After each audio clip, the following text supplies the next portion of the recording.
အားလုံးပဲမင်္ဂလာပါ UK Match TV ရဲ့ Facebook နဲ့ YouTube Channel နောက် Champion ပြည်သက်တွေအားလုံးမင်္ဂလာပါအခုလှုပ်လှုပ်ရှားရှားသတင်းတွေတက်လာတဲ့အချိန်မှာအခုနီးပြရာထူးအတွက်ကြီးပဲတက်လာတဲ့သတင်းတွေပြ Newcastle အသင်းက Eric Ten Hag အပါအဝင်ထိပ်တန်းနီးပြတွေကိုလိုက်နေတယ်ဘာစီလိုနာအသင်းကလည်းစာဂျီဆိုတဲ့သူတို့ရဲ့နီးပြအဖွဲ့ဝင်ဟောင်းတယောက်ကိုယာယီနီးပြအဖြစ်ပေးထားပြီးတော့ Ronald Koeman အထွက်မှာခဏထိန်းခိုင်းထားတယ်ပြီးရင် Javi Hernandez အပါအဝင်တခြားထိပ်တန်းနီးပြတွေကိုသူတို့လိုက်ချင်နေတယ်အထူးဖြင့် Javi ကတော့နံပါတ်1ပေါ့တစ်ဖက်မှာManchester United ကလည်း Ole Gunnar Solskjaer ထုတ်ခဲ့ရင်သူ့နေရာမှာအစားထိုးမဲ့သူ Ferguson စဉ်းစားထားတဲ့သူကတယောက်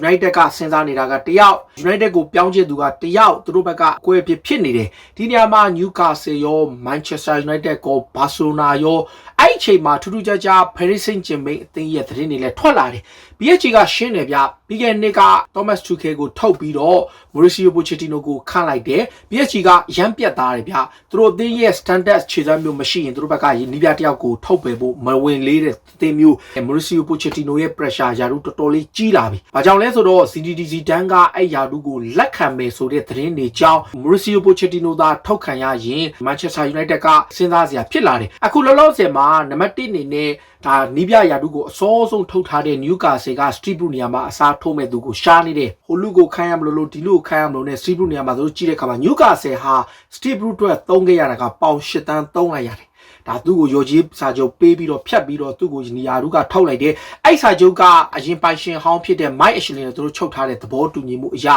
သူတို့ဘက်ကပေါင်8တန်းပေးရတယ်ဆိုတော့ Steve Bruce အထွက်မှာ Eric Ten Hag ရှိမယ် Lucien Favre ရှိမယ် Fonseca ရှိမယ်ဒီနီးပြတွေကိုသူချိတ်ဆက်နေတယ် Fonseca နဲ့ home လို့ဖြစ်နေတဲ့အချိန်မှာအခုနောက်ဆုံးကြားသိတဲ့သတင်းတစ်ပုဒ်မှာဂတ်တူဆိုကိုယာယီနီးပြအဖြစ်ကာလာတိုခဏခန့်မယ်ယာဒီကုံတီဖြစ်ခဏထိန်ခိုင်းပြီးတော့မှနွေရာသီကြားမှာဒေးဒေကျနီးပြတယောက်ကိုခန့်မယ်ဆိုတဲ့ပုံစံမျိုးတွေလည်းစဉ်းစားထားတယ်ဒါပေမဲ့ Newcastle အနေနဲ့ Eric Ten Hag နဲ့ Mark Overmars ဆိုရဲ့အတွဲလိုက်ကိုသူတို့ဘက်က ISC ကနေလိုချင်နေတဲ့အချက်အဲ့ချက်က Newcastle အတွက်ဒါဒီယာဒီမှာနံပါတ်1 main က Premier League မှာဆက်ရှိဖို့နဲ့ကျန်တာတွေသူတို့ဆက်လုပ်နိုင်ဖို့အတွက်ဥတည်နေတဲ့အချက်ပဲတစ်ဖက်ကဘာဆိုနာအသင်းကိုပြန်ကြည့်တဲ့အခါဘာဆိုနာအသင်းကအခုနီးပြအဖွဲ့ဝင်တဲ့ကစာဂျီကိုယာယီနီးပြခန့်ထားတယ်ယာယီနီးပြခန့်ထားတယ်ဆိုပေမဲ့ဘာဆိုနာအသင်းကလည်း international break ပြီးတဲ့အထိစောင့်နေတယ်ဘာကြောင့်လဲဆိုတော့ Javi Hernandez ဟာ asset မှာအရန်အောင်မြင်တဲ့နီးပြတယောက်ဖြစ်တော့သူ့ကိုလုံးဝမထွက်စေချင်သူတွေအရန်များတယ်အထူးသဖြင့် asset ပေးတဲ့တော်တော်များများက Javi ကိုမထွက်ဖို့ Javi ကိုဆက်ထိန်ထားဖို့ဆိုတဲ့တောင်းဆိုမှုတွေကြောင့်Javi ရဲ့ပြောင်းရွှေ့ကလည်းဘာဆိုနာနဲ့ကြားမှာ agreement ရဖို့တော့လုပ်နေတယ်ဘာဆိုနာက Javi နဲ့တော့ agreement ရပြီ Javi ဟာဘာဆိုနာရဲ့နီးပြအသစ်ဖြစ်လာမယ်အစောဆုံးအနေနဲ့နိုဝင်ဘာ6ရက်နေ့ Celta Vigo ပွဲတော်ဖြစ်လာနိုင်တယ်ဆိုတဲ့သတင်းတွေရှိတယ် Javi ရောက်လာရင်ဟိုလူဝယ်မယ်ဒီလူဝယ်မယ်ဟိုလူကိုထုတ်မယ်ဆိုတဲ့ list တွေတောင်တက်နေပေမဲ့တစ်ဖက်ကလည်း asset နဲ့ဘာဆိုနာကြားမှာညှိနေရတယ်ဘာဆိုနာကအခုလောလောဆယ်မှာ Ronald Koeman ကိုသူတို့ထုတ်လိုက်တဲ့အတွက်ရော်ဂျီငွေအဖြစ်10တန်းပေးရတယ်အဲ့10တန်းကိုပြန်ကာမိနိုင်ဖို့တဲ့သူတို့ပတ်စံပြန်ရှာရသလိုတစ်ဖက်မှာလေ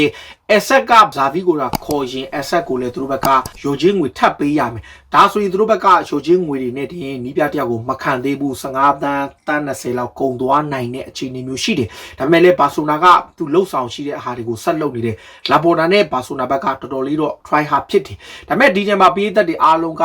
လက်ရှိဘာဆိုနာအသင်းကို Javi Hernandez တယောက်သားတင်တင့်တော်တယ်ဆိုတဲ့ပေးသက်ဘာဆိုနာပေးသက်တော်တော်များများကယူဆထားတယ်တချို့ကတော့သတိပေးထားတယ်ဗျ Javi ကဘာဆိုနာနီးပြရာထူးကိုအရန်စောသေးတယ်လို့ဆိုထားပြီးတော့နည်းနည်းအတွေ့အကြုံရှိနိုင်တဲ့နီးပြတယောက်နဲ့ခဏအစားထိုးတင်တယ်ဆိုတဲ့သတင်းတွေလည်းတက်တယ်ဒါပေမဲ့ဘာဆိုနာကဘာဆိုနာပဲသူတို့လှုပ်ရှားရှိတာကိုတော့သူတို့ပြသားကျွန်တော်ဖတ်မရရFrank Rijkaard ကိုသူတို့စခဲ့တုန်းကလည်း Rijkaard ဟာဘောလုံးသမားဘဝမှာတိတ်နမဲကြိုကြားတဲ့ Holland ရဲသုံးဘောကစားသမားဟောင်းတယောက်ဖြစ်ပေမဲ့နီးပြဘဝမှာဘာမှကြိုကြားမှုမရှိသေးဘူးအဲ့တယောက်ကိုသူတို့ရေးကြီးစင်တင်ခဲ့တယ်ချန်ပီယံလိရတဲ့အကျိုးဆက်အနေနဲ့ဘာဆိုနာရဲ့ခိတခိရဲ့အစပိုင်းကိုတည်ထောင်ခဲ့သူတီကီတာကာရဲ့ဒါနီးဗျူဟာတွေရဲ့မွေးဖွားလာသူတယောက်နောက်ဖက်ကွာဒီယိုလာကိုသူတို့နီးပြခန့်ကင်တော့ကလည်းဘီသင်းကယာယီနီးပြတယောက်ကိုပလိုင်းကြီးအသင်းကြီးပေါ်တွန်းတင်ပြီးတော့နီးပြအဖြစ်လာပေါ်တာကောင်းလုပ်ခဲ့ပြီးတော့ဖက်နဲ့သူဥရောပဘောလုံးလောကကိုလွှမ်းမိုးနိုင်ခဲ့တယ် ချန်ပီယံလိဖလားနှလုံးတောင်ရတယ်အဲ့ကစားလို့သူထွက်သွားပြီးတဲ့အချိန်မှာဘာဆိုနာကြည့်လိုက်ပြလူးစ်အင်နီဂရေးဆိုရင်လည်းအစပန်ညိုတို့တခြားသင်းတွေမှာအောင်မြင်မှုမရပါပဲဘာဆိုနာမှာအောင်မြင်နေဒီကြားထဲမှာထတာမာတီနိုတို့တီတိုဗန်နီဗိုလာတို့လိုဂျားပြက်နီးပြတွေလည်းရှိတယ်ဒီနီးပြတွေလည်းသူ့အတူတော့ဖလားလေးတွေယူထားတယ်အခုနောက်ပိုင်းခန့်တဲ့ရိုနယ်ကူမန်တို့ခီကီစတီယန်တို့ကလွှဲရှင်ဘာဆိုနာကအနက်စတိုဗယ်ဗာလ်ဒီအထိသူတို့သွားခဲ့တဲ့လမ်းကြောင်းတွေအကုန်မှန်နေဆိုတော့ဒီချိန်မှာလည်းဂျယ်ဗီဟာသူတို့အတွက်မှန်ကန်တဲ့နီးပြတယောက်လို့သူတို့ယုံကြည်ထားတယ်အခုလောလောဆယ်မှာစာဂျီကိုယာယီနီးပြအဖြစ်ခံထားတယ်ဆိုတော့ဘာဆိုနာဘက်ကအဲရစ်ထန်ဟာကိုလိုက်ခဲ့တယ်လိုလဲလိုချင်တယ်နောက်ရောဘတ်တိုမာတီနက်စ်ကိုလည်းလိုချင်တယ်ပြဿနာကဘာလဲဆိုတော့အဲရစ်ထန်ဟာကလည်းယာတီဝက်နဲ့အသင်းတစ်သစ်ကိုပြောင်းကင်ခြင်းတဲ့အနေအထားမျိုးမရှိတဲ့အတွက်ဘာဆိုနာဘက်ကတော်တော်လေးစဉ်းစားစရာဖြစ်ပြီးတော့သူတို့ဘက်ကโอเคဒါဆိုရင်လည်းငါတို့အတိုင်းအတာတစ်ခုထိစောင့်ပြီးတော့ဂျာဗီကိုပဲသူတို့ခတ်မယ်ဆိုတဲ့သဘောမျိုးနဲ့အဆုံးသတ်သွားတယ်ဆိုတော့ဂျာဗီကဘာဆိုနာနီးပြတဲ့ဖြစ်မယ်အဲ့လိုအချိန်မှာManchester United က Paris Saint-Germain နီးပြ Mauricio Pochettino ကိုနီးပြအဖြစ်ခန့်နိုင်မဲ့အခွင့်အရေးရှိလာတယ်။နံပါတ်1အနေနဲ့ United ရဲ့နီးပြအကြောင်းမပြောခင် PSG အသင်းဟာကျွန်တော်အစောပိုင်းမှာပြောလို့ Mauricio Pochettino မတိုင်ခင်မှာ Thomas Tuchel ကိုင်းတဲ့ Champions League ဘောလုံးပွဲတက်တယ်။ဒါပေမဲ့ရလက်ကောင်းတွေကိုစွမ်းဆောင်နိုင်ခြင်းမရှိလို့ဆိုပြီး Tuchel ကိုထုတ်ခဲ့တဲ့ PSG ရဲ့ brave ဖြစ်ပုံမျိုးကိုကြည်ချင်းအဖြစ် Pochettino ဟာလည်း danger ဖြစ်နေတယ်။ဘာကြောင့်လဲဆိုကမ္ဘာအကောင်းဆုံးဆိုတဲ့ကစားသမားတွေကြီးစုစည်းခေါ်ထားပေမဲ့အသင်းကဟန်ချက်မညီဘဲနဲ့ balance လုံးဝမရှိတဲ့အခြေအနေမျိုးပွဲစဉ်တော်တော်များများကိုကြည့်ရင်သူတို့ကအမြဲတမ်းရုန်းကန်နေရတဲ့ကစားပုံကအစ struggle ဖြစ်နေတဲ့အချက်တွေကို PSG ကမကြိုက်ဘူး PSG ဟာ at least ပြင်သစ်မှာ dominate လုပ်တဲ့အသင်းတစ်သင်းပွဲတိုင်းကိုစိတ်ကြိုက်အသာစီးကစားတဲ့အသင်းတစ်သင်းတိဆောက်ရမယ့်အစားအမြဲတမ်းခက်ခဲနေတဲ့အတွက်တကယ်လို့များလာမယ့်ပွဲစဉ်နှစ်ပွဲသုံးပွဲလောက်မှာ Mauricio Pochettino နဲ့ထပ်ပြီးတော့ပုံစံကောင်းမပြနိုင်ရင်အစားထိုးဖို့အတွက်သူတို့ယာထားသူရှိတယ်နံပါတ်1ယာထားတာကတော့အားလုံးသိထားတဲ့အတိုင်းZinedine Zidane ဖြစ်တယ်အခုကျွန်တော်တို့မာကာရော AS ရောပြီးတော့ RMC ဆိုတဲ့ report တွေရဲ့အဆိုအရ Zinedine Zidane ဟာ Paris Saint-Germain အသင်းရဲ့နီးပြရာထူးကိုတကယ်သာကမ်းလှမ်းလာခဲ့ရင်လက်ခံဖို့အသင့်ပဲလို့ဆိုထားတယ်ဒါပေမဲ့နံပါတ်1သူက PSG ကအရင်ဆုံး Pochettino ကိုအရင်ထုတ်ရမယ် Pochettino ကိုထုတ်ဖို့ကလည်းဖြစ်နိုင်ခြေကရလက်မကောင်းမှပဲဖြစ်မှာအခုလောဆယ်မှာ PSG ကလည်းရလက်တွေကောင်းနေတယ်ခြေစွမ်းမပြပေမဲ့သူကရလက်ကောင်းတဲ့အချက်အဲ့ချက်ကြောင့်သူတို့ဘက်ကလည်း Pochettino ကိုထုတ်ချင်တိုင်းထုတ်လို့မရတဲ့အချက်ဆိုတော့တခုခုမှားယွင်းတဲ့အခါကျမှသူတို့ထုတ်ဖို့စဉ်းစားထားပေမဲ့ Zidane ကတော့ ready ဖြစ်ပြီးPSG က Pochettino ထုတ်တဲ့နေ့သူဟာနောက်နေ့ PSG နီးပြဖြစ်တဲ့နေ့ဆိုပြီးတော့တချို့ report တွေကအဲ့လောက်ထိကိုအတိအကျဖော်ပြထားတယ် Pochettino ထုတ်ခံရမယ်ဆိုရင် interesting ဖြစ်သွားမှာက Manchester United ပဲဘာကြောင့် Solskjaer ကိုချက်ချင်းမထုတ်သေးလဲဘာကြောင့် Antonio Conte ကိုချက်ချင်းမခန့်သေးလဲရှင်းပါတယ် Sir Alex Ferguson ကိုတိုင် recommend ပေးထားသူက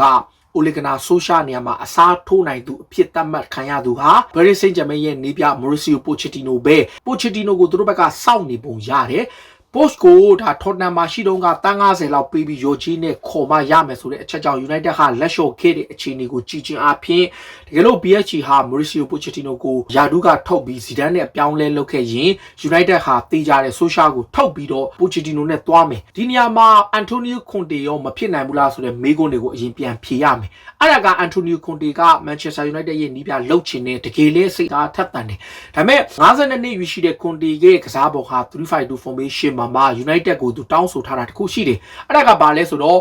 United မှာလောက်ခလာစာတစ်နှစ်ကိုပေါင်18တန်ရရမယ်စာချုပ်က2025အထိကာလရှည်4နှစ်ချုပ်ရမယ်ပြီးတာနဲ့သူ့ရဲ့3-5နှစ် system နဲ့မှာကောင်းကောင်းအံဝင်နိုင်မဲ့ကစားမအချို့ကိုသူ့ကိုခေါ်ပေးရမယ်နောက် center forward 2ယောက်ပုံစံကိုသူကစားမဖြစ်တဲ့အတွက်ကြောင့်တောင်မန်ကnatural တောင်မန်ကစားမတွေရဲ့အခန်းကဏ္ဍအားနည်းလာမယ့်အချက်ဒီချက်တွေဟာ Jadon Sancho တို့ Marcus Rashford တို့ Greenwood တို့လိုကစားမတွေအတွက်ခက်ခဲသွားနိုင်ပေမဲ့ဒီသားမတွေတဲက Sancho နဲ့ Greenwood ပေါ့ Sancho ကအဓိကအဲ့ဒါတော့ Greenwood ရော Rashford ရောကဒါ Ronaldo ရဲ့ next to ကစားလို့ရလို့ Cavani နဲ့လည်း next to ကစားလို့ရတော့ center forward ပုံစံသွားနိုင်တယ်ဒီချက်ကြောင့်ဒါ Manchester United က52နှစ်ရှိတဲ့ Antonio Conte ကိုသူတို့စိတ်ဝင်စားတဲ့အချက်ပဲဆိုတော့ Solskjaer ကိုထုတ်ရင်9.5တန်းပေးရမယ် Conte တယောက်တည်းကိုပဲတစ်နှစ်ကို18တန်းနဲ့သူ4နှစ်ထပ်ပေးရမယ်သူတို့အတွက်အရင်ဒီအများကြီးကြီးသလိုဒီ project ကရောအောင်မြင်ပါမလားဒီ project အတွက်သူတို့ထပ်ရင်းရမယ့်ငွေတွေကိုချိန်နေတယ်ဆိုတော့ United က Pochettino ရဲ့အခွင့်ကိုစောင့်နေတယ် Paris Saint-Germain တာတခုခုမှားရင်ပိုချက်တီနိုထုတ်မယ်ဖာဂူဆန်ရဲ့ recommend နဲ့ United က social နေရာမှာပိုချက်တီနိုနဲ့ထည့်ခြင်းနဲ့တစ်ဖက်မှာလည်း Eric Ten Hag အပါအဝင်တခြားနီးပြတွေကိုတော့သူတို့စောင့်ကြည့်နေစေဖြစ်တယ်အခုလောလောဆယ်မှာကျွန်တော်တို့သိထားတာဒါ United ကိုဒါကလပ်အသင်းက social ကိုနှစ်ပွဲထိအခွင့်အရေးပေးထားတယ် Tottenham တပွဲတည်းမဟုတ်ဘူး Atlanta နဲ့ပွဲအထိဆွမ်းဆောင်ပြခဲ့မယ်ဆိုရင်ဒါသူဟာအသင်းမှာဆက်ရှိနိုင်ပွဲရှိတယ်ဆိုတော့ကျွန်တော်ပြန်ကြည့်တဲ့အခါမှာ Newcastle ရဲ့နီးပြဖြစ်နိုင်သူ Newcastle ကရောဘာတွေလှုပ်ရှားနေလဲတစ်ဖက်မှာရောကျွန်တော်ပြောတဲ့ Barcelona အသင်းက Javi Hernandez အကိုပဲခတ်မှာလားဒီကြားထဲမှာ twist လေးတွေပါရောရှိအောင်လား Manchester United ကရောဘလို့လဲ Ole Gunnar Solskjaer အနေနဲ့ Paris Saint-Germain က Pochettino ပဲလားတခြားဘယ်သူရှိမလဲ PSG ကရော Zidane အပါအဝင်စိတ်လှုပ်ရှားစရာအပြောင်းအနေနဲ့နီးပြအပြောင်းလဲတွေဖြစ်ပေါ်လာနိုင်တဲ့အကြောင်းလေးတွေကိုတင်ဆက်ပေးတာပါပရိသတ်တွေဘလို့မြင်ကြလဲကိုယ့်ရဲ့အမြင်လေးတွေကိုကွန်မန့်မှာဝေရောက်မှတ်ချက်ပေးကြပါအားလုံးကိုကျေးဇူးတင်ပါတယ်အရေးတော်ပုံအောင်ရမည်